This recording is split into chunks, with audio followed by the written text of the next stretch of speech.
already showed up. Come on.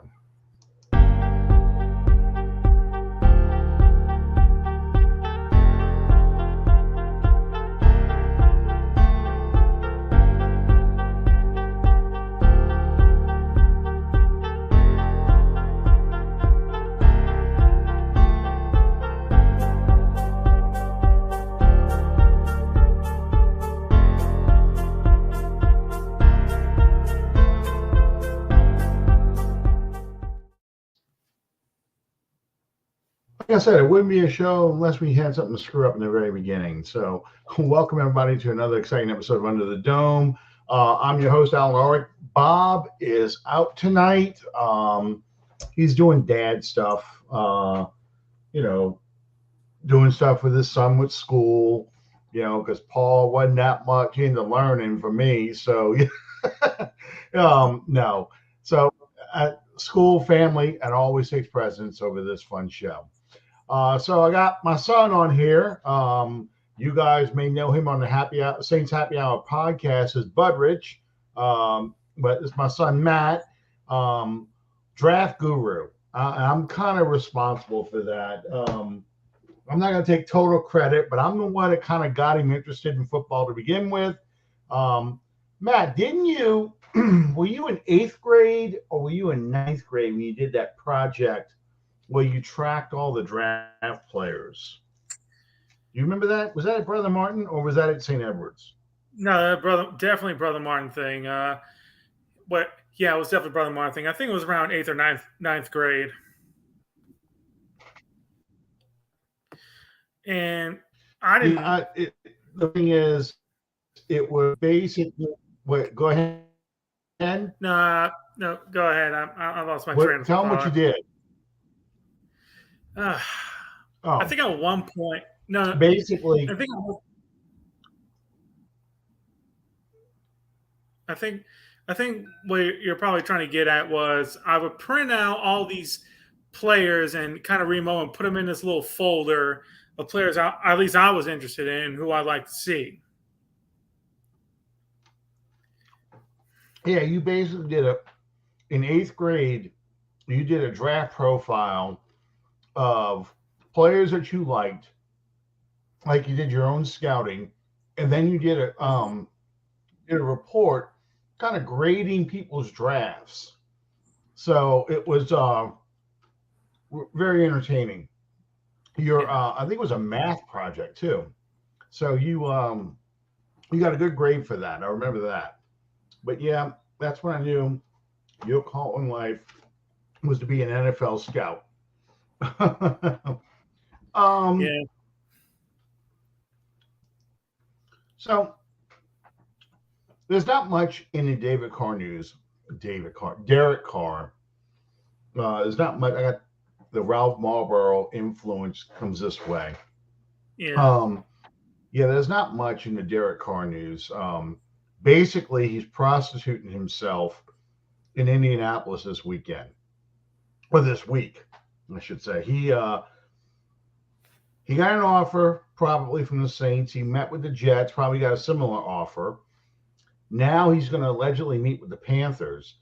But this is kind of like what the coaches do, unemployed coaches do at Senior Bowl. He's looking for a job, and he's not getting the market he wants.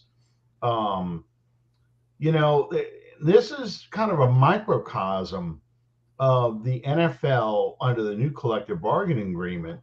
You've got the super rich, the players who can get all the money. Your Patrick Mahomes, your probably your Lamar Jackson soon, your Deshaun Watsons, probably your Jalen Hurts soon. These are the quarterbacks who get paid the huge contracts, a lot of guaranteed money.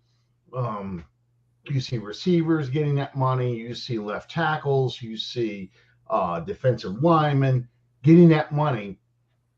And on the far end of the spectrum, you've got rookie contracts and undrafted free agent contracts, where that's the pittance money. That's what's going to make up the bulk of your roster, so you can stay under the cap. So that middle class of veteran players who may have gotten a nice contract, big contract as their first big one.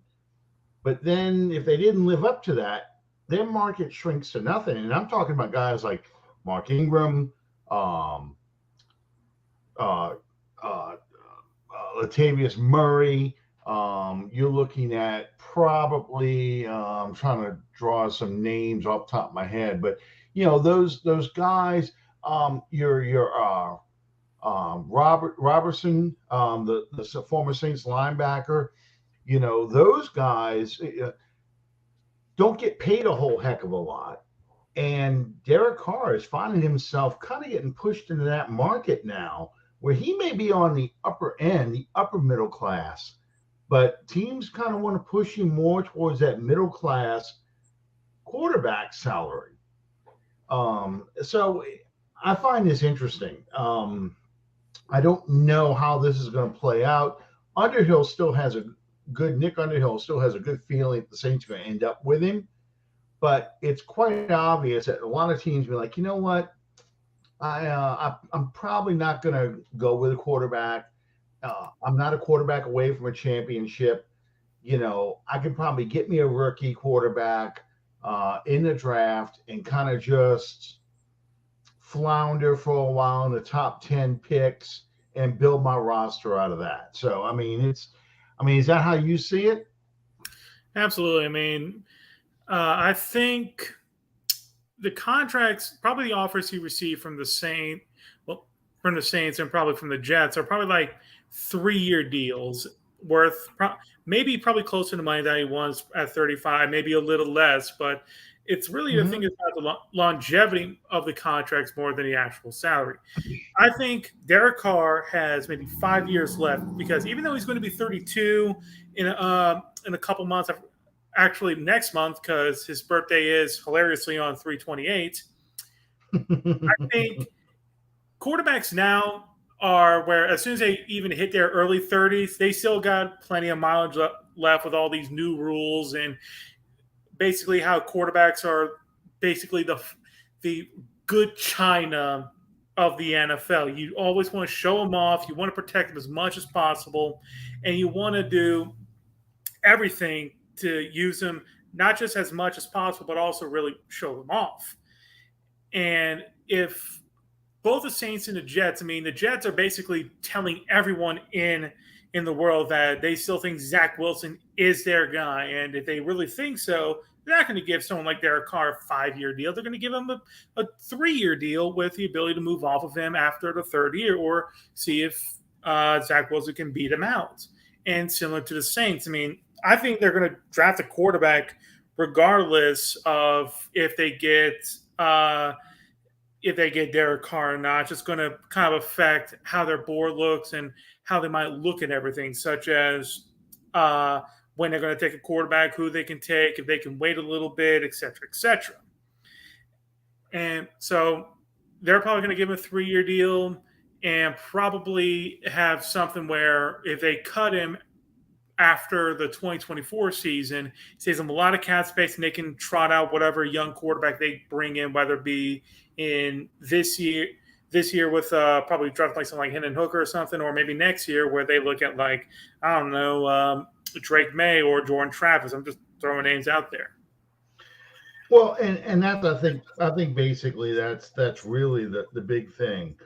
Um, I think what Carr is probably looking for is some more guaranteed money, some stability, and uh, no team's willing to offer him that. They're not making that kind of commitment. You're not Mr. Right. You're just Mr. Right now. And this is the argument I've been having on Twitter, since Twitter. A lot of people are just like, well, look, just go get Hendon Hooker and screw Carr, run it back with Dalton or someone like that. I look at Carr as insurance. You know, I look at because I think he is an upgrade over Dalton. So Mm-hmm. you take a guy like Carr because you want that insurance in case somebody does a Patrick Mahomes to you again in the draft. You don't want to be entering the draft needing a quarterback. So you're going to reach for a quarterback because that's the only way you can have a starter for next year. I don't want to be in that situation. I don't think Hendon Hooker is your the 29th best player in this draft. So I wouldn't take him at 29. I have a hard time thinking of Hendon Hooker really as the 40th best player in the draft. Um, he may be, depending on how this draft falls. But if I'm looking at the draft board and it's coming down to me, okay, let's just say, for the sake of argument, 4 quarterbacks go early. And the 4 quarterbacks are Stroud, Young, um, uh, Levis. Levis, and let's say somebody's on crack cocaine and takes Anthony Richardson, in the top 10. You Which know, will happen. yeah, because you're going off of potential, okay? Mm-hmm. And you're going, there's a reason why Jamarcus Russell went #1 overall. There's a reason why, you see Bus getting drafted highly because they go off the athleticism. If Anthony Richardson blows it up this week and throws a 60-yard pass on his knees at his pro day and runs a 4.2 in the shuttle run, something ridiculous like that, someone's going to overdraft him. So, and I don't mean to put Anthony Richardson down. I just don't think he is the top 32 best players of the draft. And that's how you need to look at the draft. Mm-hmm. Not, I need these guys on my team, so I'm going to take them wherever I can. You look at it from the standpoint of there are 32 players in the first round. Who are the best 32 guys on your board? And that's where you pick. So you don't Car insurance. Oh, Avery, I will say this. I'm in the Saints Happy Hour Discord. We are making jokes all over this. Like, we're even saying, like, what is David Carr's KBB? And we compare what kind of vehicle he is. I call Derek Carr a 26 Toyota Corolla. And I guess Tom Brady's a 93 Toyota Camry. It lasts forever, but there's a point where you got to let this thing go. Yeah. It's time to get a new car. But so that's just how you have to look at the draft. So I'm not reaching early for a quarterback who's 26 years old, coming off a knee injury, plays in I don't want to call it a gimmick offense, but a simple spread concept. Yeah, only a 3 to 4. It's a vertical spread offense where if you look, when you watch anything on these Tennessee offensive players, like you got Jalen Hyatt, who I also like, you see these wide receivers line up very, very wide. Like basically the out receivers basically on the sidelines of either Tennessee or whoever they're playing's opponents, and it's designed to create leverage. That way, the corners that they're going up against only have probably one sort of leverage, and it leaves a middle wide open. You watch Tennessee play Florida, the middle was 100% wide open every time. Mm-hmm. Yeah, and we're going to get into that in just a second, but yeah, exactly. How does this guy's game translate into the pros? And you have to keep in mind that the hash marks in college football are very wide, whereas in pro football, 18 inches. So you're already lining up. Defense is already lining up in the middle of the field.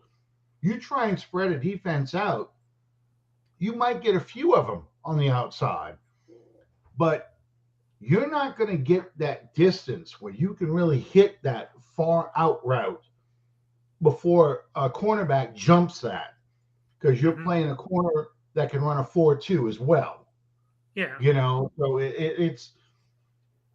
that's why those offenses don't translate well into the NFL. I always use Reggie Bush as an example because Reggie Bush was probably the one guy I've seen who never seemed to be able to figure out the fact that the field was technically smaller for him in college football and pro ball. When he would try and break to the outside, there was no outside, but you always saw him trying to run to the outside because he knew instinctively when he had the ball in high school and in college, he could always get to that corner and he'd break a long run.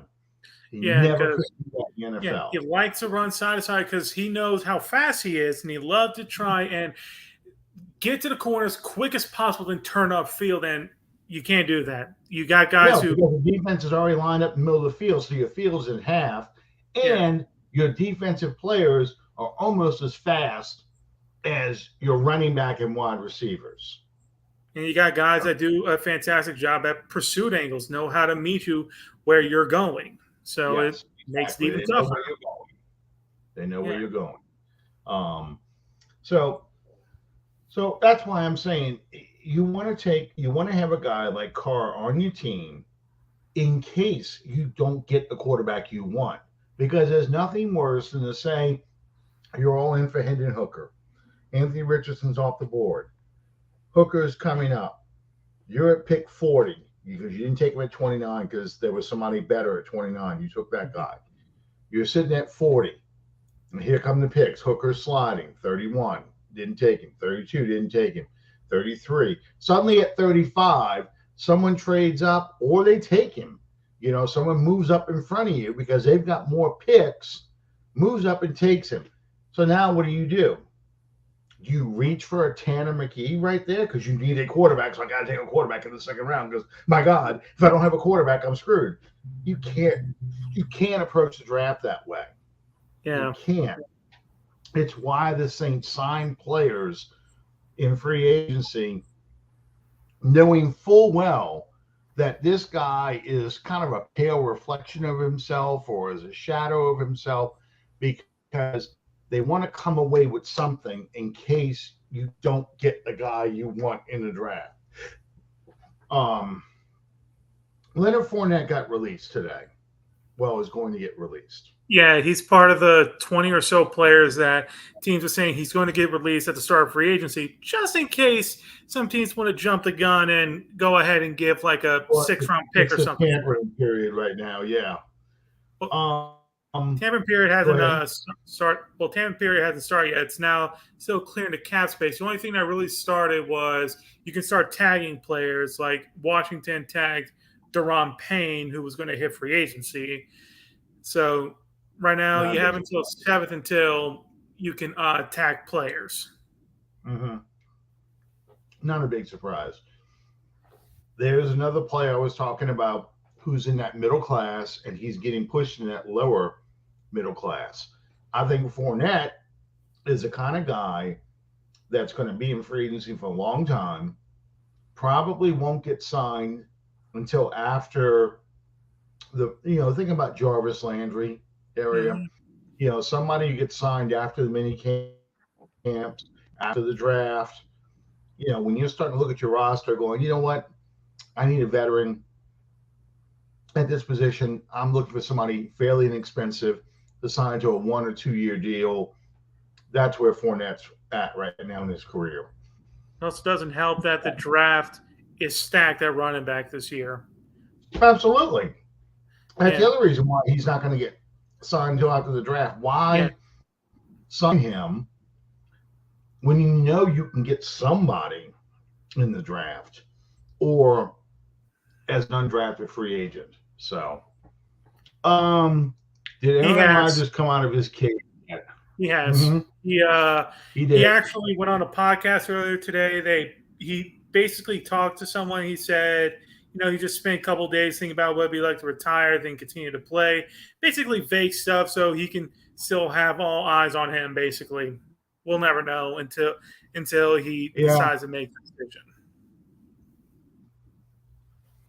Well, here's my take. I think he, like Carr,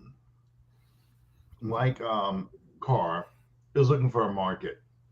And he's trying to figure out a way of breaking up with the Packers in a way he doesn't screw the Packers over, but he's ready to go.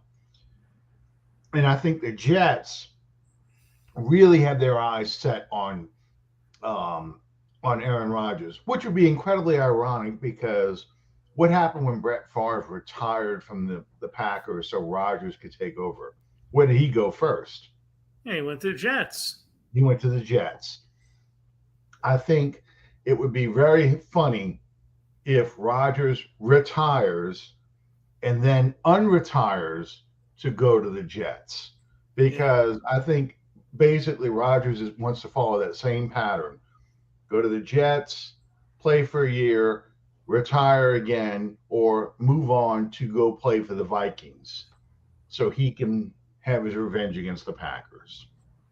I don't think. You know, I could see him going to the Jets, but I don't see him like want to have his revenge with the Packers. It's not as bitter. It doesn't. The mood doesn't feel as bitter as it was with Rodgers and the Packers or Favre and the Packers because that divorce was towards the latter years and the well, he was late. forced out. Yeah, yeah, it felt bitter, but this I one mean, he certainly was out.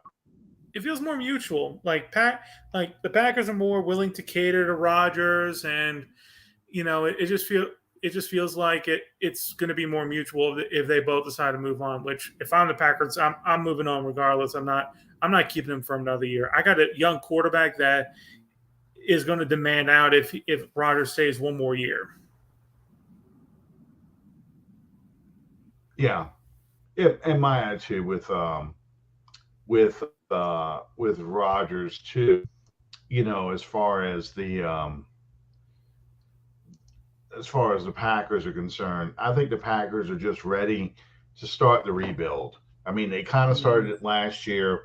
I think they're just in the mindset of, look, we need to correct. We don't know if Jordan Love is going to be the answer. We've got to see what he can do.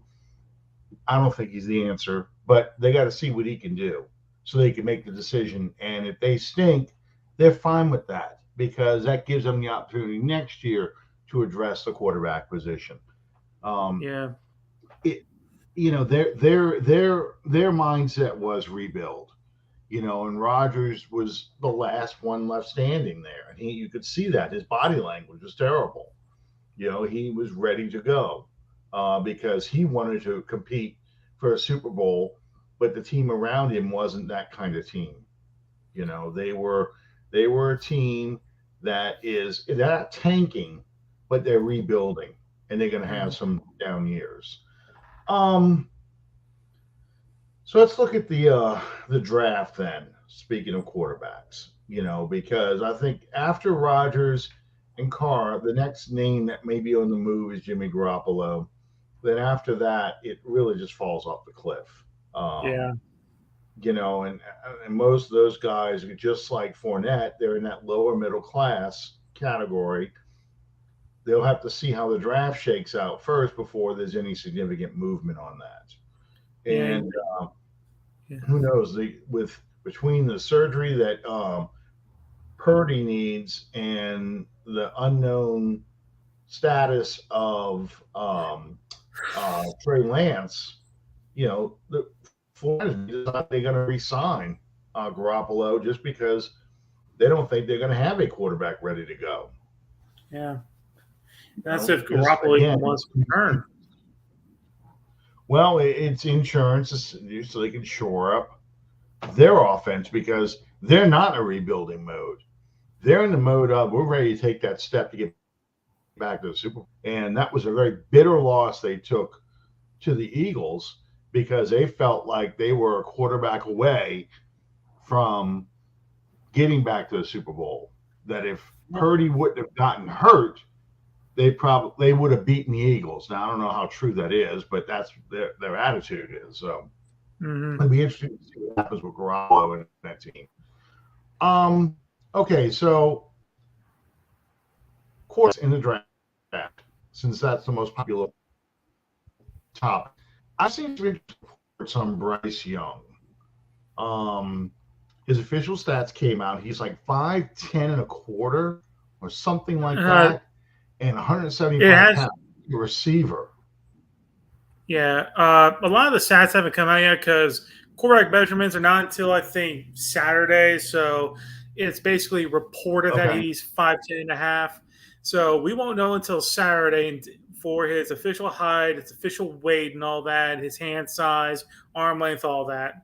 So, but yeah, it's being reported it's like 5'10" and a half, weighs 193 pounds, basically built like a slot receiver or someone's how Kyler Murray was initially when he was in the draft back in 2019. That's more than I thought he was close to 175 pounds, which was really scary. Yeah, no, it's Like you said, he's like fever. mhm. Yeah, he's Injured a basically lot his senior year. No, go ahead. You were getting ready to yeah. say I'm sorry. something. Yeah, I'm sorry. Just say you're kind of lagging from time to time, so I don't know if I should start or stop talking at times. Um, just go with it. Yeah. So yeah, I was about to say he's kind of built like Doug Flutie when he's came out of Boston Boston College. That's where he College. went to, right? Yeah, I Yes. remember there was some team with like kind of gold and white, and I think burgundy. Man, I don't know why I was thinking Florida State. I'm Mm-hmm. like, no, it's not Florida State. No, it was But yeah, Boston College. He was 22 in Boston College. Yeah, the famous yeah. Hail Mary. Um, okay, so uh, Bryce Young and C.J. Stroud are rated as the top two quarterbacks. For Bryce Young's size, do you think that scares teams off?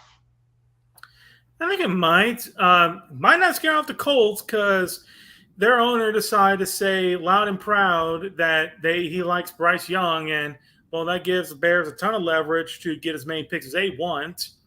Mm-hmm. For because the Colts are definitely going to try and trade up and get in front of the Texans to get Bryce Young, and I think the Texans might not even be that scared. Uh, I I think it's going to depend, how it goes. Like, I wouldn't be surprised if, like, let's say the combine comes around, he weighs 195. He doesn't hit that 200-pound mark, but then Bama Pro Day comes in and he put on somehow another 10 pounds of weight. Now he's at 205. I think that might change some minds. I think they'll be fine with him. The tape speaks for itself, but I don't see him falling past pick 7 if he were to fall for whatever reason.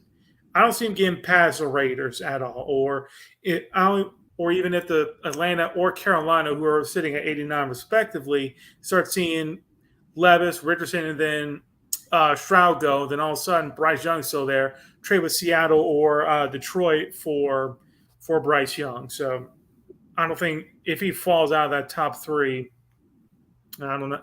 I can see some big shakeup in the draft. Okay, so what about C.J. Stroud then? Do you think he'll be the first quarterback taken? If there, let's Hmm. just say there's no trade that happens, will he be the first quarterback taken by the Texans? Probably not. Again, I think it goes back to the Colts saying, how much they want Bryce Young. So I can see the Texans basically out of spite saying, yeah, we'll take Bryce Young. But if we were to dismiss that, essentially, let's just say they get to have their run of the litter of quarterbacks. I can probably see C.J. Stroud going first, only because uh, I think his arms a little stronger, and I think size does kind of play a bit of a part. But I think the question with CJ Stroud is going to be how is he going to look in a team where he basically has one or two guys to throw to versus a plethora with a top tier offensive line. Okay, yeah, I agree with that, but yeah, that's true for almost every quarterback. I'm just I think personally I think Stroud's the first quarterback off the board. I think he's ahead of Young. Only the only way that he gets Young gets picked ahead of him is like you said, the Colts trade up to the number one overall pick, give up a ton to move basically 3 slots and give the Bears what they want, a lot of picks. But I think if the draft board stays the same, Stroud probably goes first purely because of size. I think he's got he's thicker, he's much of a conventional size quarterback. With young, short quarterbacks, you look at Baker Mayfield, you look at to an extent Tua. When you see these short quarterbacks come out in the NFL, it's very hard to be a Drew Brees or a even a Doug Flutie that have a lot of success still being a short quarterback. Um, it's just it's very difficult to do that. So I think that's Yeah. going to be a huge knock on Young and probably causes Young to slide a little bit. So the Colts may not have to trade up, but Hmm. if the owner really wants him, they may panic. So who do you have as your number three guy? I see everything from Richardson at three, Hooker at three, Cameron Ward at eight brought up, and Will Levis. So who do you really have as your number three guy? I do have Hendon Hooker because I think he's a little bit of better of a passer than Will Levis. Because my problem with Levis is two things. One, I don't know how well he senses pressure. Kentucky's offensive line is not that great. There are plenty of times where there's miscommunication. I mean, there's a handful of times you can probably count like when a free defensive end comes in and just rushes Will Levis. But my problem with Levis is that I don't know how well he senses pressure where he either needs to get rid of the ball, he needs to step up, he needs to drop back, kind of scramble around. I feel like he gets very statued when he gets in the pocket. And it's a shame because he's athletic. And another thing is probably his accuracy. I think I think there were times Will Levis Mm-hmm. in his many interceptions that he threw, it was that he the throws always felt behind and a little high. Mm-hmm. Yeah, I think the the lack of that he just doesn't have a great clock in his head that tells him pick the ball more so his ability to pick up the coverages and call out protections and reset his protections. I, I think you can teach a guy to do that, to reset and recognize defense. I think the click in your head, though, how fast you have to get rid of the ball, I think that, though, that you either have it or you don't. If you, you'll never get it. Yeah, It and takes almost iron- perfect ironically, talent for you to be. okay. Well, I was saying ironically with Anthony Richardson is that he has great pocket sense and great pocket awareness. There are times like I know he's very much a kind of a run first quarterback, but he doesn't just as soon as he feels pressure, he tucks it in and starts looking for a rush lane. There are times there are many times actually he keeps his eyes open and down the field. He's climbing a pocket. He's making a slight step to the right or left, depending. He really does have a very good feel about where the rush is coming from. Now, his problems are, of course, accuracy, but also touch and velocity on his throws. He has that Cam Newton-esque in him where it's a flat, straight line, and he's beaming that football to his targets rather than Yeah, putting that he nice throws. little touch on it where it feels where it's not trying to go through the fingers. Yeah, he throws furs and ropes instead of throwing anything where he can put some touch on the ball, lay it in nicely, drop it in the bucket, get a good arc on it, and then have good ball placement where only the receiver can get the ball. Yeah, that's a weakness of his. It's hard for me. I'm not a fan of Anthony Richardson only because I think the kid needed to be in college football for probably at least another year, if not two, Yeah. because his mechanics are terrible. Um, I just feel like he's a kid that's gotten away with being the most athletic guy on the field for so long. And I'm talking about, playground ball, high school football, even his first couple years of college football, that he's never learned how to be a complete quarterback. And I think fans look at this and go, yeah, but he's so fast. He's strong. He's a runner. Look at the modern NFL. Quarterbacks just one read, tuck it, and run. And look at things like, with Jalen Hurts' year this year. But Jalen Hurts, yeah, look at him as a 5-year senior, basically, Mm-hmm. because he came up in the Alabama system, played in 2 championship games in Alabama. One of them he came off the bench and won. One of them he got replaced and won. And then he won with Oklahoma his last year. So that's a lot of experience in college football. And it still took him 3 years to translate his game from what he did in college to what he did in the pros. He took a step up as a passer too. I mean, Well, that's what I mean. It's taken yeah. him 3 years to grow, to evolve into a better passer. And I think going to Oklahoma, being with Lincoln Riley, Mhm. really did help him take a step up at being a better passer, not just a runner. But it still took 3 years in the pros to get to that point. Now, Yeah. some people say, well, yeah, he got AJ Brown now, so he got to be better. But I mean, you had, was it not Jerry Judy, the other Alabama, Devontae Smith. Devontae Smith. He got Devontae Smith. Devontae Smith he played with, so he already had some sort of chemistry with Devontae Smith, but it wasn't enough. He needed more. He needed an experienced NFL possession or big bodied receiver Mm-hmm. to help him, and he needed a better offensive line. But most importantly, he needed to learn how to be a more patient passer. And he did that this past year. That's with all that experience. So you're looking at, it took 3 years for Hurts. It's probably going to take close to 5 years, at least 4 years, for Richardson to get to that level.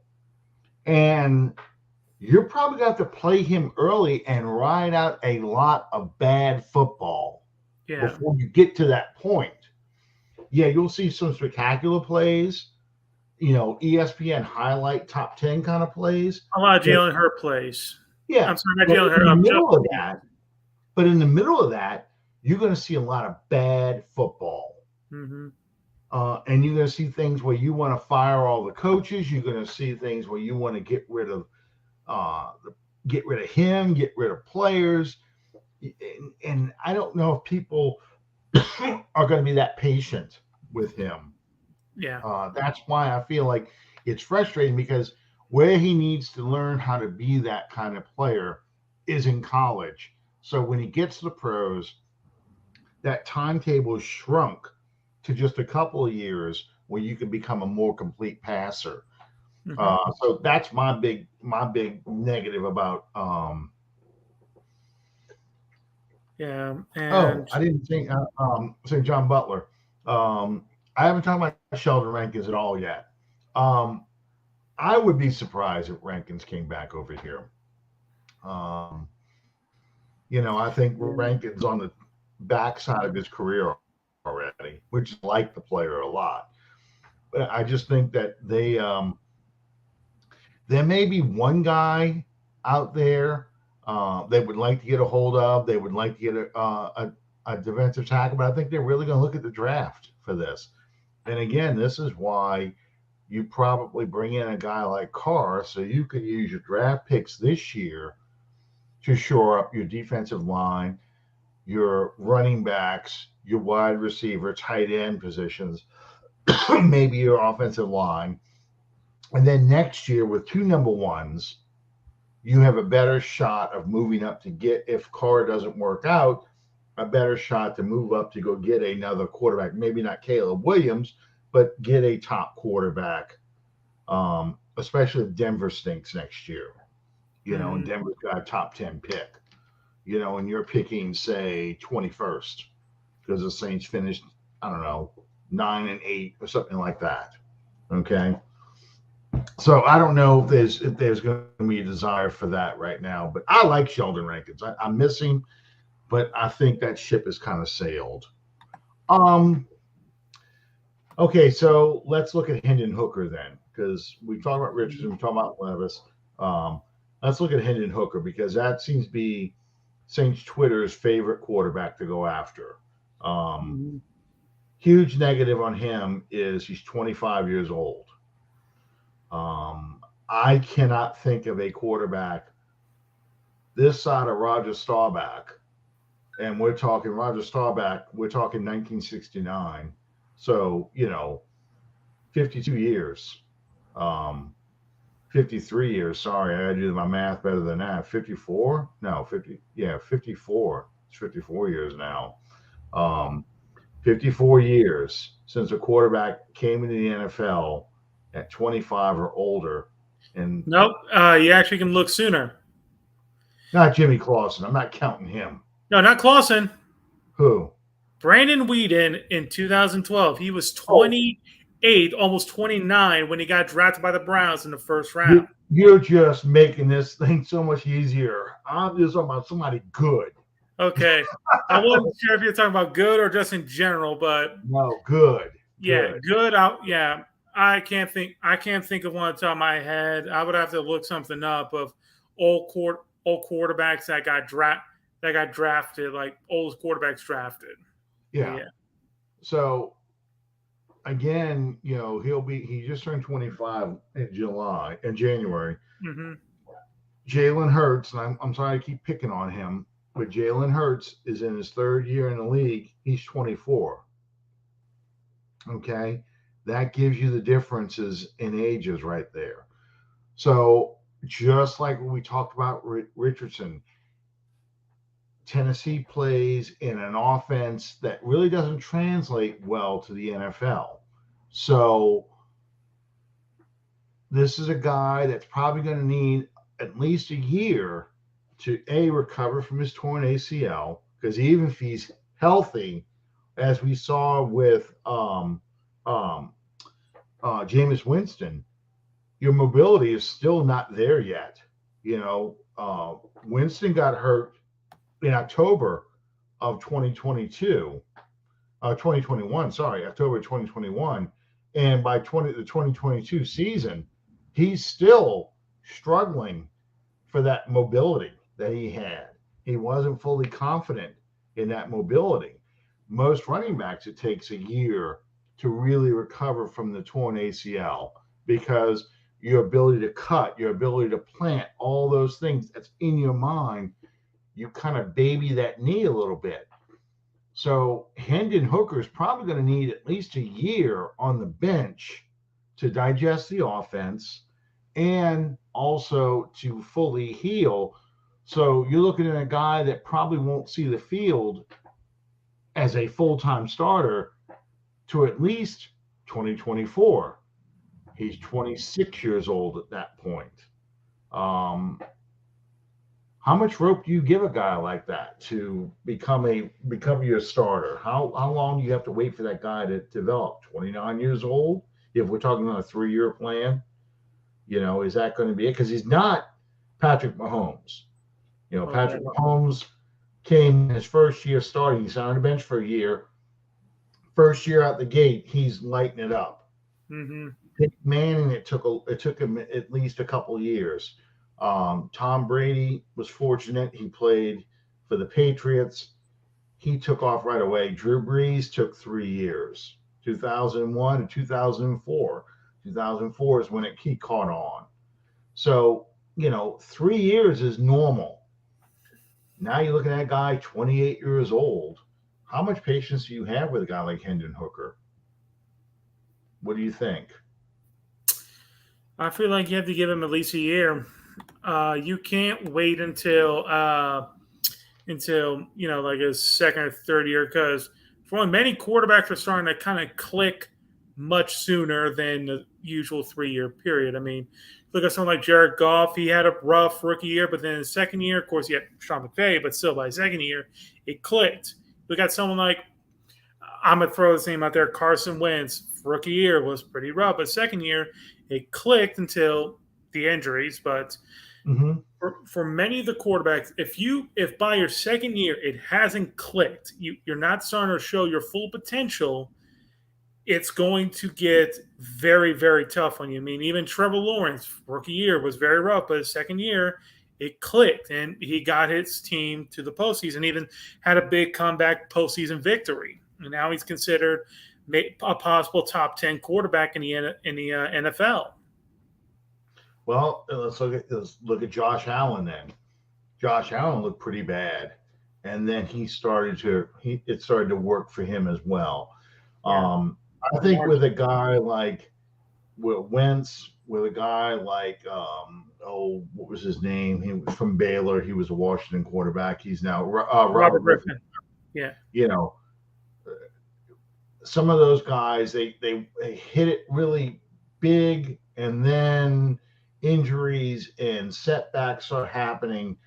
Hmm. I'm looking at long-term growth where you see this constant rising arch, not Yeah. that you see a lot of you really want to see that slow but growth where they're getting better each and then maturing more each year. So that's my biggest fear with a guy like Hooker, is that his age, if he was only 4 years younger, if he was 21 instead of 25 coming out into the draft, I think you can be patient, let that arc slowly come up. So now he's 24, 25, 3 years into the league, and now you've got some growth for him. You know, Hmm. how fast does he go from growing to dropping off? Because if he has that yo-yo kind of beginning, like some of these young quarterbacks do, you're going to be more willing to cut bait with him. And as soon as that downward dip comes, like what you did with Brandon Wheaton, like you did with Jimmy Clausen, where you're like, you know what, this guy ain't going to cut it. I think he's more talented, obviously, than those other guys. But my biggest fear with a guy like him is that you have to be patient with him, and how patient can you be with a 25-year-old quarterback? Yeah. Um, that's not to say I don't want to draft him, but if you're looking for a long-term starter, I'm not going to be heartbroken if the Saints don't get him. I think a lot of people will be, but I'm not going to be heartbroken. I'm also not going to be heartbroken if they decide in 2024, if what they're seeing from Hooker just out of practice is not Mhm. enough, that they say, you know what, let's move up in the draft. This 2024 class is supposed to be deep. Let's grab one of these guys. Let's trade up for, say, like Jordan Travis from FSU, Michael Penix from Washington. I'm just throwing names out there because those are just players I know that could be there. Well, or the kid from LSU that'll probably be talked about a lot, Or the kid from Daniels. UNC, who I really like. So, okay, so we talk about the top five. I'm going to throw out one more. I want you to throw out one more name. Who's a quarterback that people aren't talking much about, but you kind of like in this class? Not so much to be a starter, a long Mhm. term starter, but somebody that you're like, you know what? If somebody takes a shot at him, that could be interesting, like a Ritter from last year, or Yeah. yeah. Who's a quarterback that you like that would be interesting? Maybe not as a future starter, but just somebody that could turn into something. Hmm. Well, there's two guys in all honesty. One of them is Jake Hayner from Fresno State, and the other one is Clayton Tune from Houston. Both of them have the same kind of weakness. They both have a limited arm strength. They can it's probably slightly above average, but they can still make the NFL throws. But both of them do well in short, medium yardage. Hayner is much smaller, but Clayton Tune has the more NFL ready build. But both of these quarterbacks, I think, just have the right intangibles. They're accurate enough, and I think working the short and middle and kind of intermediate, that 10 to 15 area, is probably where they excel the most. And I think either one of those quarterbacks, if they're asked to start for, say, 4 games or so, I think they can do pretty solid. I think they could have, in theory, that Brock Purdy run or something close to that. Um, okay, that's interesting. I mean, what about the BYU quarterback? I'm just going to throw him out Oh, there. Jay, Darren Hall. Jalen I, Hall, I yeah. still I still like him, but he also has that problem with Hendon Hooker. He's too old. He's going to be 25 in March. And he's got his mission to do too, right? I Or think he already did. I think he already did his mission. I think he did his mission first, and then went to play football. okay, okay. Um, all right. So, okay, I want to make sure when free agency starts. It starts on the 15th of March. Okay. Mhm. I wasn't sure if it was the first week or the second week of March. So we have time to talk about free agency before that. Yeah. All right, let's talk a little bit about running backs because I think, well, the Alvin Kamara video came out. To me, it wasn't that much of a shocker. It's just a different view of pretty much what we saw last year, last offseason, the fight in the Vegas hotel. The only thing that was kind of disturbing was the audio in the car that one of his quote unquote friends took, where Kamara was kind of bragging about beating the crap out of that dude. Hmm. That made it look even worse. So I don't want to get a whole lot into that because there's so many more legal turns. Um, he's not going to get suspended until the legal process plays out. Yeah. That has kind of been Goodell's rule of thumb about these things. So we just got the indictment. It still has to go to trial. If we have a trial, we don't know when that's going to happen. Um, if Kamara settles early, then that closes the legal process for Goodell, and then he issues his punishment. So it will probably be a 6-game suspension, if not longer. So to me, that punches running back, which I thought was already a huge need, up to the top. Hmm. So top running backs, you've got the Alabama kid, you've got Robinson, and there's another guy I think from Texas. Who's your favorite running backs? So yeah. So my favorite, of course, is Bijan Robinson from Texas. I mean, watching his film is an absolute treat. They ask him, and of course his backup Rashawn Johnson, to do everything. You want him to do short yardage, they can do it. You want him to run outside the edge, they can do it.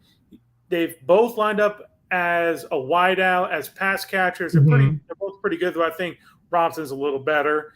Um, I think both of them are capable 3 down backs. Well, Robinson I think is probably one of the best running backs in this draft, and and I think he could be a top 5 back in this league. Like he's going to be the guy teams are going to break their don't draft a first round running back rule. Yeah. Like I'm listening to some of the GMs, of course, are there and they're talking about when they talk about this running back class, they're basically saying, I'm probably going to draft a running back in the first round there, and they're specifically talking about Bijan Robinson from Texas. They're really excited to see what he can do, and I think he's very exceptional. Yeah, yeah. Unfortunately, favorite running back in the draft, and he's not going to last to 29. Um, you would have to move up to get it. I don't know if he'll go top 10, but I know he's going to be in the top 15. Yeah. And that's where you're talking about having to go to get a guy like him. One of the interesting things about what's happening in the NFL, because we've seen so many spread offenses, because you now have quarterbacks running, you're kind of bringing back the running game as the focal point instead of the passing game as a focal Mhm. point of an offense. Um, and yeah, the Chiefs have been able to do it with just marginal running backs, but I think more and more teams, and I think this is the kind of team Dennis Allen wants to build. He wants to build his team around a running back or a running back by committee offense with a quarterback who is a good game manager, but can push the ball deep when he has to, and move the chains, control the line of scrimmage, control the time of possession, and your defense just tees off on the other offense. Yeah. That's how the 49ers are being built. That's sort of how the Eagles are built. You're seeing more and more teams. The Ravens have been that way forever. So the Steelers would like to be back to that kind of team. Hmm. So even if Kamara doesn't get suspended, which I do think he will. But even if he doesn't get suspended, I think the Saints are looking at a running back very high in this draft. And Robertson's a guy I like because he can do all those things. Mhm. But let's assume Robertson's gone. Um, who would you have as your number two? Gibbs out of Alabama? Yeah, I would put him at two. I don't think he's the specific running back I would take for the Saints because I would want more of a short yardage goal line kind of back. But Mhm. if let's say Kamara is going to be suspended for 6 games, the legal process ends and Goodell slaps him with a 6 game suspension. He'd be perfect for that big play, other receiving option, just that kind of fun running back with. I think he's much faster than Kamara, but I think he'd be nice for that fun backfield. But if we're talking about backs for the Saints, my second running back would be the kid from UCLA, Zach Charbonnet. Yeah, I like Zach Charbonnet a lot too. And we're going to talk about him in a minute because Tajay Spears is now on everybody's radar because he went to Tulane and they saw him playing the Cotton Bowl.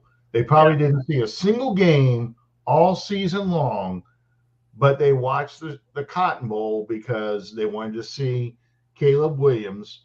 And here's Spears having a great game against USC's defense.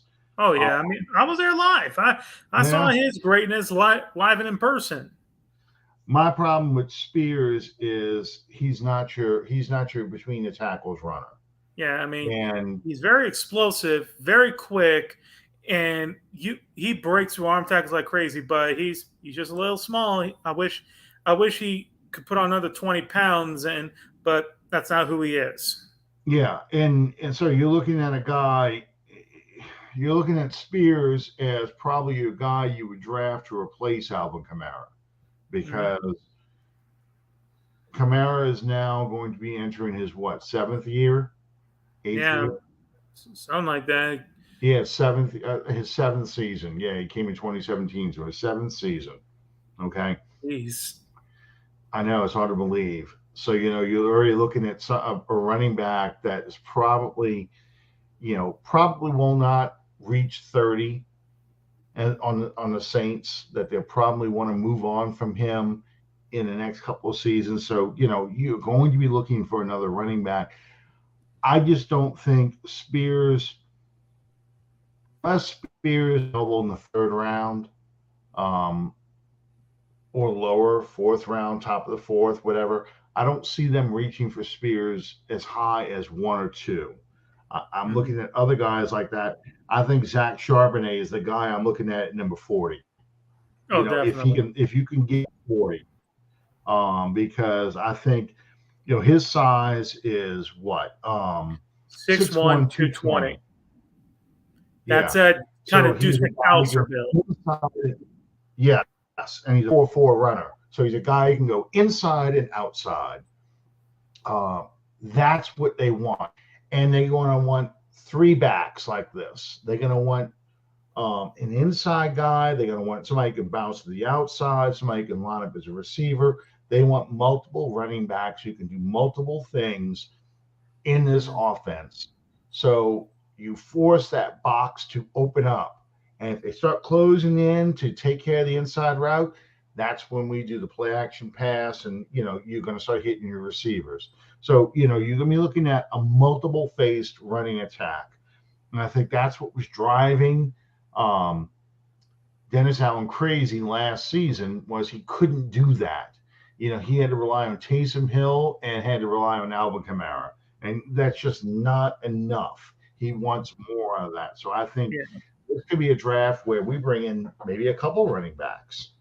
You know, I can uh, definitely see them signing and drafting one. I can Mhm. see him looking at guys who are going to be on the cheap end, probably like Damian Harris from New England or Alexander Madison Mhm. from Minnesota as solid players to put in. And let's say the top three running backs all go before the Saints even pick at 40. It doesn't pressure him Mhm. to have to reach for a running back, and it allows him to kind of, let's say another position falls. Let's say the tight end or edge rusher class there's some really good players that fall into them. It allows them to kind of divulge if they have any of those players ranked.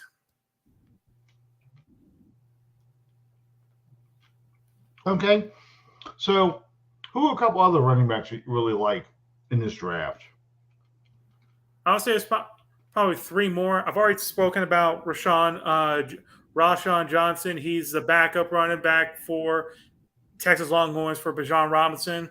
The other two I would say Mm-hmm. is Tank Bigsby from Auburn. He's very Mm-hmm. much that short yardage, goal line touchdown guy with good bursts. Only complaint I have of him is that I wish he was a little bigger, like add a little more to the mass, which I think that's capable of doing. The other one is the guy is a kid from Pittsburgh, Israel Abandakanda. He's very interesting because the moment you pull up any film on running back, it will start spamming you with him. And Israel Abanikanda kept popping up. He's got great straight line speed. I mean, if he hits a hole, he's hitting with all sorts of acceleration. I think he's got close to a 3 gear speed. His size is fine. He runs hard. My big concerns are that he's not really a third down kind of guy. I mean, he as a pass catcher outside of a screen, he's not really going to contribute much. He doesn't really have the upper body strength to handle pass protection duties, and his change of direction is very, very slow. I mean, if he's going at full speed, Yeah. but someone's trying to meet him, and he needs to kind of adjust his angle or something, it just looks like he has to stop and rebuild his speed. Yeah. He's a build up runner. He doesn't have a quick burst. How about He McIntosh does from have a quick Georgia? burst. I'm sorry. How about McIntosh from Georgia? How do you feel about him? Pass catcher first, runner second. He's very much that kind of guy you line up wide. He's more of a receiver than a runner, and I don't know. It's just I don't feel like he's more of a running back. He's kind of that same kind of area as Ty Montgomery, except faster. Okay. That's how I kind of feel about him. I know he's expected to go up kind of high because they watch him play, but I see him more as kind of this a Ty Montgomery kind of player. Okay. All right. I just find he's an interesting name. I think he's a third round prospect that would be pretty interesting if you could get.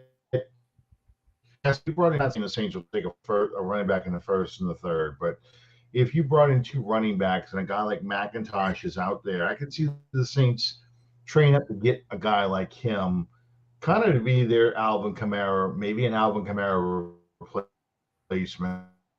But he's kind of a Pierre.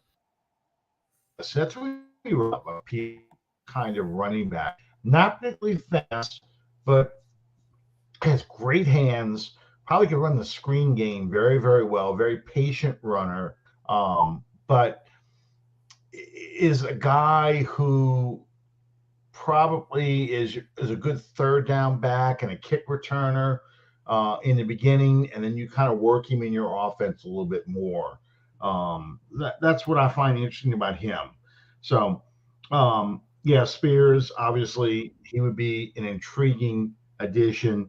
There's a couple other guys out there, McBride from UCF, and I'm sorry, not UCF, UAB. UAB. Thank you, Yeah, UAB. you're talking about Dwayne McBride. Yeah, um, he would be an interesting one. Because again, he's got good size. He is 5'11", 215, and when we're talking about 5'11", as a running back, he 5'11" and 6 foot. There ain't that much difference as a running back. As a quarterback, there's a huge difference. But a running back, since you're kind of coming over anyway, you're just given a smaller area to hit. 5'11", 5'10" is probably the lowest you can go as a running back. But you know, um, 5'11", 6'1" is not that big of a difference when it comes to being a running back, depending on how your running style is. But I think he's an interesting guy too. Um, just he's a good pass protector. He's got good size. He's tough. He's a good inside runner. He can move the pile. He can cut back. It just it's that's what's intriguing about him to me. Um, anyway, one more position we're going to look at because we're already over time. Your favorite position? We've got Juwan Johnson at tight end. I feel like right now he isn't quite at your number one tight end because he's not a mismatch problem. He's Yeah. kind of a good second option as a pass catcher, and he's becoming a better blocker. But you really want to mismatch. You want to get a Travis Kelsey. You want to get a healthier George Kittle. You want somebody who can be a Jimmy Graham for you in this offense. Who do you see out there in this class, or is there anybody in this class who is at that level that is a possible first round pick, maybe a second, maybe at Yeah. 40? Let's see. There's probably 3 or 4 guys I would look in the first round. As probably the best receiving option out there is the kid from Utah, Dalton Kincaid, who's been honestly a fantastic tie, even when he was at San Diego State or San Diego University or something, where he recorded 19 touchdowns in his first 2 years. He then transferred to Utah in 2020, but I'm not counting 2020 because that was COVID year, and Pac-12 was a little funky that year. But his next couple years, he recorded 16 touchdowns. He had almost 900 yards in 2022, and he's honestly the mismatched tight end you really want. I think he runs the seam very well. He's been in a lot of different formations, both on a line, at slot. The only thing I guess I could nitpick is you wish he was a little bigger. You wish he was at 6'5" or 6'6", but he's fine. He's great for what he is and what he can do. Michael Mayer from Notre Dame seems to be a popular one. You see a lot on the board. Yeah. Give a thumbnail sketch on. He is that all-around complete tight end. He's the guy. He's that latter years Jason Witten kind of player, but faster. He's the guy who can block, he can catch, move the chains, get touchdowns. He's probably the best tight end in this class, and I think by year 2 he's going to be the best tight end once Kelsey and Kittle kind of move on. Okay, and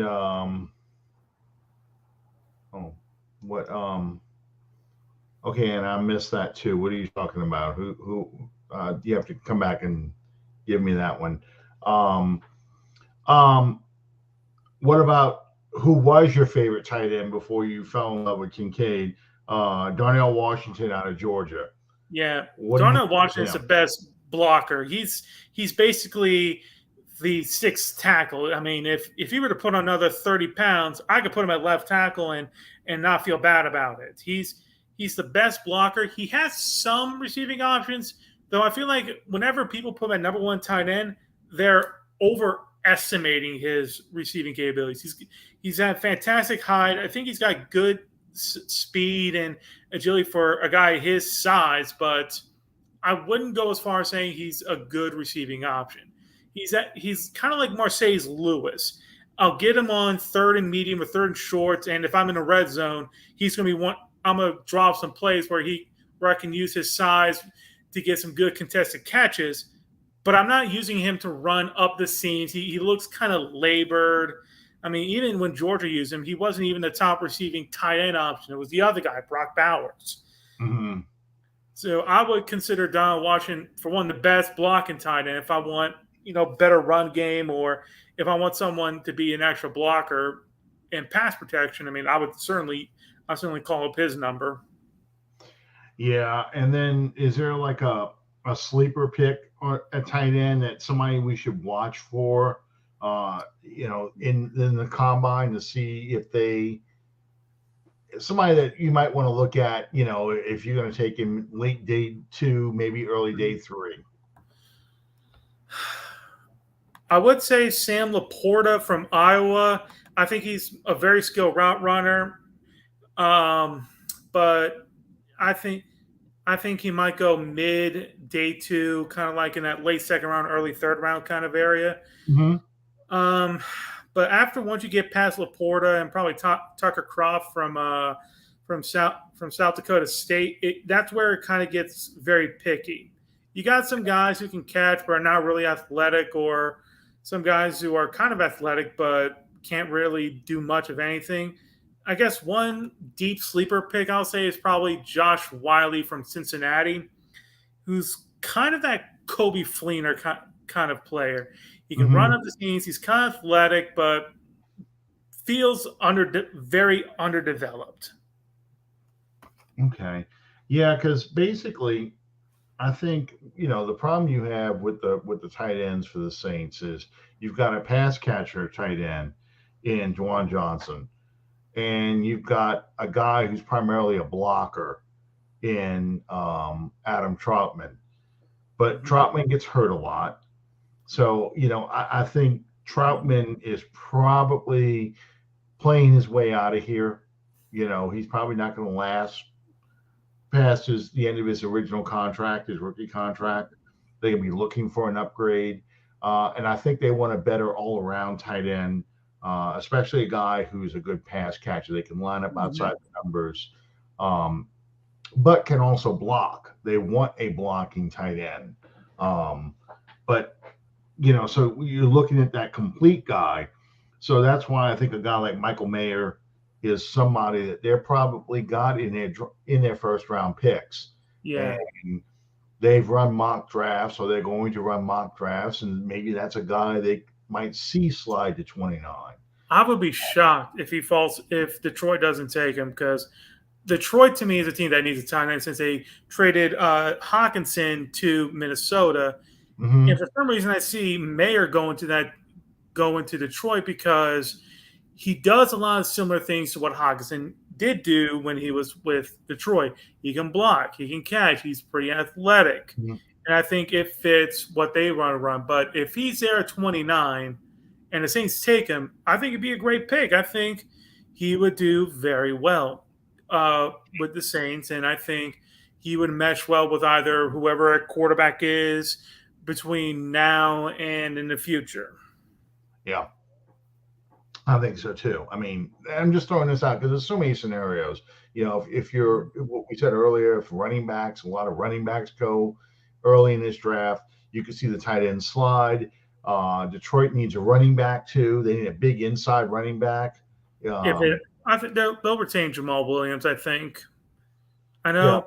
Yeah, because he's the only major free agent. I think there's so much mutual admiration between the two. I think he loves Detroit, loves playing with Dan Campbell, and Hmm. Detroit loves Jamal Williams a lot. I don't see him leaving, so I wouldn't put. I think Detroit might either look at Michael Mayer or another defensive player, because pick whatever side of the defense, whatever position on defense they need it. You're right. You're right. So defense tackle. Uh, do you see who do you see as the best defensive tackle? Who do you available possibly at nine? Hmm. The guy I really want to be available at 29, but probably won't, is the kid from Pittsburgh, Kalijah Cansey, who I think is the best overall pass rushing defensive tackle. But best available might be Mozzie Smith from Michigan, who's more of a nose tackle with some pass rush upside. He's he's Mm-hmm. pretty good at the nose. He's pretty good at block deconstruction and all that. I think he just needs to get better with his pad level and all that. He's got good explosion, but the defensive tackles. The problem I have with the defensive tackles in this draft is that there's three good pass rushers in this class. There's the kid from Georgia, Jalen Carter. There's, of course, Hmm. Elijah Canton that I mentioned earlier. And then there's the kid from Clemson, Brian Breesy, who also has awful injury history, but I think he'll be gone before 29. But I would not be surprised if he manages to fall pretty far if teams are that scared of his injury history. Well, and it's funny because I see Breesy listed in this particular um, draft ranking as number one tackle on the Mm-hmm. board. They've got Roy from LSU at number two, even. Mm. Um, What are you looking? I'm looking at NFLDraftBuzz.com. Okay. That's where I get some of these names from. But yeah, and one of the things I feel like the reason why the Saints need defensive tackles is because what we saw this past year, we saw them starting to give up the run a lot more than they have in the past. And the other thing is, we've got loads of pass rushers, but we really don't have anybody who can push the pocket in the middle anymore. When John Butler asked about this earlier about Sheldon Rankins, that was the advantage you had with Rankins and the advantage you had when you had Malcolm Brown.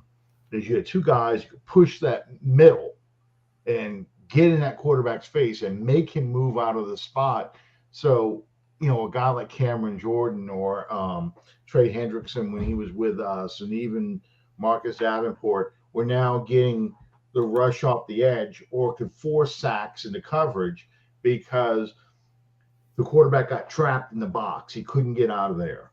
Um, Yeah. how many times did we see the rush come off the edge? Here they come, or we blitz, and the quarterback escapes right there between the tackles. Mhm. He's getting out. You think about the Cincinnati game where Joe Burrow just takes off right down the middle of the field. No one's left because we blitzed, Yeah. because we could not get that push in the middle. So I feel defensive tackle, running back, quarterback, if we don't get Carr, and tight end, those are three of the most important positions in this draft they have to address.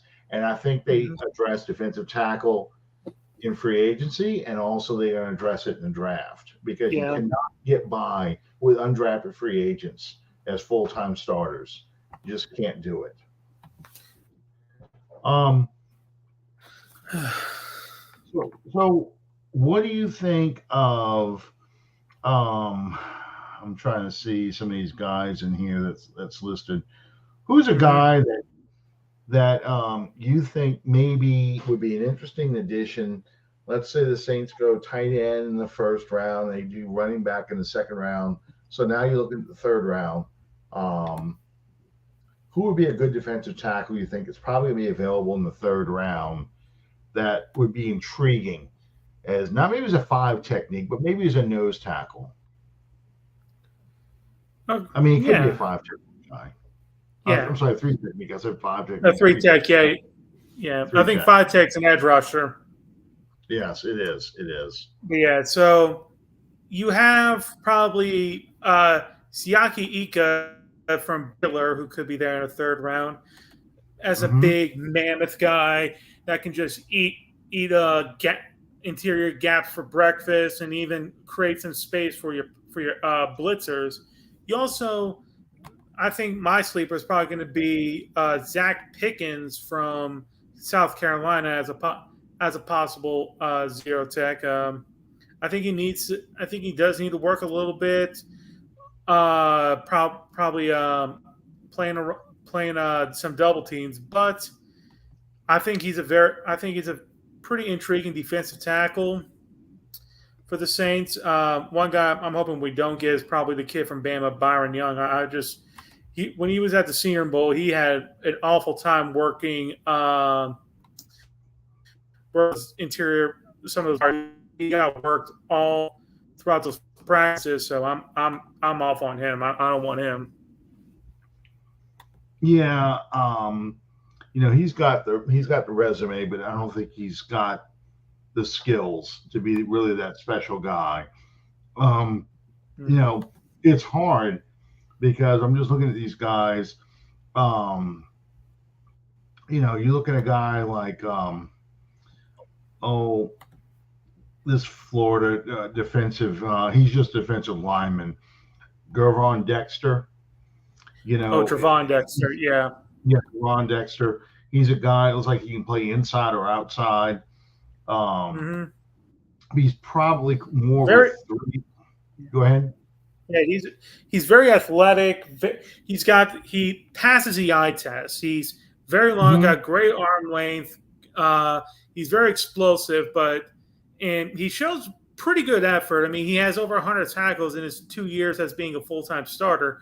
My problem with him is that when you watch him, he's clearly guessing when the ball is being snapped. Because there are times he's on time, he's upright and all that. Then there are times he's the last one out of his stance. He's not. He doesn't really have that feel of when the ball is going to get snapped. He's Yeah. clearly guessing. He also likes Yeah. to stand upright, and you can see some of these guards get inside his pads, and he's not really driving. And he's more of a project. He likes to win through his athleticism, his speed, his explosiveness, his strength. Not really have any pass Mm-hmm. rusher moves, say like Kalijah Cansey, where when you watch a tape on him, you see him use his hands, his counters. He knows what he's going to do and how to beat his man. And I think he's probably the best using leverage techniques because my God, he always stays low. Yeah, and well, and that was one of the things I was going to say. He in the old days, he probably a good 3-4 defensive end, hmm where he's just really occupying space to free up linebackers in a two gap scheme. He's Yeah. not a guy that. What intrigued me, like you said, he passes the eye test. He's got the long arms. He's got the great reach. He can get to people and stuff like that. But you're going to in today's NFL, it's about getting push. You got to have that strength to get under the pad levels and drive a guy into the quarterback or throw a blocker into the running back so he can't cut back. hmm So yeah, so it's tough because this is what I was saying earlier. You've got so many decisions you have to make based on how deep this class is, and it doesn't like the defensive line class or defensive tackle class is that deep or that strong, Yeah. um, especially not 29. So now you're looking at do you take this guy in the second round? Do you take this guy in the third round? Well, this is where the quarterback quandary comes because if you take a quarterback in the second round, now you're looking at defensive tackle in the third round, and that's where hmm it becomes more of a challenge. So, Yeah. um, okay. Is there a sleeper defensive tackle that you like? Outside of who I mentioned earlier, Zach Pickens from South Carolina, uh, there's a couple. Again, both are from Texas. One of them is Moro Ajomo, who's a bit of undersized, but it's kind of that same way as a former Saints defensive tackle who also played for the Bears. His name's escaping me. He used to play for the Raiders. Former Uh, Saints defensive tackle? yeah, What, Leroy he played. Glover? No. Like Oh, former oh, Saints, like pretty recent. Then he went to the Bears. Mario Edwards. okay, okay. Yeah, no. If you wanted someone who's probably close to Lori Glover, I think that's probably close to either Jalen Carter, Kalijah Cansey. But he is kind of undersized at where he weighs under 300 pounds, but he's still pretty effective. The other guy, it's a nose tackle, is Keandre Coburn, very much a Mhm. big guy, one tech kind of guy. I think he's a pretty solid nose tackle. Those to me are some of my sleeper guys. It's just kind of tough because it feels like after you get past a certain player, you really kind of have to dig and see what's there. I mean, you might find something, but I you might not find anything at all. Yeah. Yeah, and that's kind of how I feel. And there's a lot of time obviously between now and the draft. The draft's the end of April. Um, Pro days. You've got the combine this week, and there's always going to be somebody who is going to be a superstar running around in shorts and t-shirts. Mhm. And someone's going to fall in love with that player because of how he looks in shorts and t-shirts, and they forget about how well does he play football. Um, so yeah, that's always a concern. And someone's going to draft a guy like that, maybe Yeah. even the Saints. So that's stuff to watch for as this process unfolds. But I kind of want to give everybody a sneak preview of these positions so they can kind of hear these names get thrown around. And yeah, you have to Google them and a lot of times and look up stuff, but it's still worth, when you hear them mentioned and the Saints might be mentioned as a team that's interested or interviewing these guys, you now get to know this. So that was my goal this evening. I appreciate you taking the time tonight. I know it's late. It's 9:30 already your time, 9:40. Um, what's the weather like over there? What's the temperature? Starting to hit the 80s now. It's starting to feel like spring. It's going to rain tomorrow. It's supposed to rain tomorrow, so southern weather. But No yeah, it's now in snow. the upper 60s, and tomorrow is supposed to be kind of all over the place with the rain, and then it starts starting getting a little cooler, Yeah, and yeah. then yeah, it's Did y'all have any snow or ice last week or this earlier part of this week? no, Y'all really freeze temperatures? no, never really got cold enough where we had ice warning. Is just it was a little cold, but I wouldn't say like ice warning levels. I mean, at least in Longview, I don't know how it was in like Garland or West or North Texas. Like if you're up by like North Texas, say like Amarillo, you basically are getting Colorado weather. It's 34. Not gonna, yeah. John says, I'm also under 300 pounds. It makes me a little undersized. Yeah. Unfortunately, though, only in football can you be 300 pounds plus and be considered athletic. The rest are just fat. That's just how it works. So, Yeah, um, all right. Well, Matt, again, I appreciate you pinch hitting for Bob. Bob will be on the Bayou Blitz tomorrow night, and then he'll be back with us next week. It's just sometimes you have crazy things that happen. So, again, I appreciate you. Probably after the when free agencies get ready to start, we'll probably want to try and bring you on again to talk about free agency with Bob and I. And then, of course, when it gets close to the draft, we're probably going to want to do a mock first round draft, or at least Saints mock draft, and get your thoughts on that too, and see if any of your names changed. In the meantime, thank you guys for sticking with us. I appreciate y'all, and we'll see you next time on Under the Dome. Good night, everybody.